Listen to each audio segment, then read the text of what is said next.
في النهار كنت أتكلم وأنظر إلى الشمس، فكنت أرى صورة قائدي وسيدي المجاهد الأول بشار حافظ أسد ترتسم على جبين الشمس. أما الآن تسألني في الليل، فأنا أراه كالقمر الساطع ومن حوله رجاله كنجوم الزواهر. ماذا تريد أن ترسل رسالة الآن لكل المرتزقة من كل دول العالم الذين يأتون لقتال سوريا؟ إنهم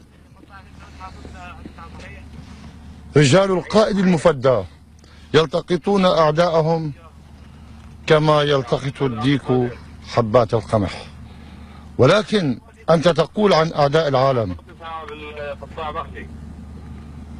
أقول لك على العالم أن يعرف أعداءه، على كل العالم أن يعرف أعداءه ويشخصهم بشكل جيد.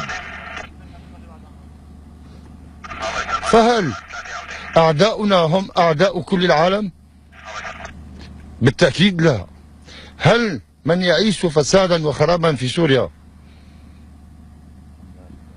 يعاديه كل العالم؟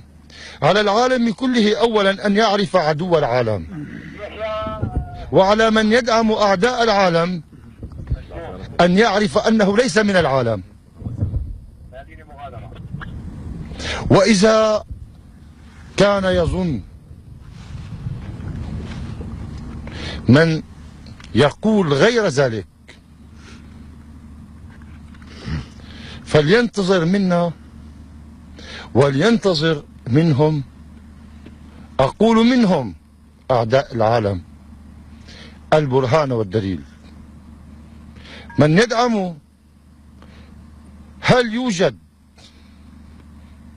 عاقل أو حكيم في الدنيا يدعم عدو ذاته؟ فأنت تسألني سؤال غريب عن أعداء العالم، حربنا مع أعداء العالم. أي عالم؟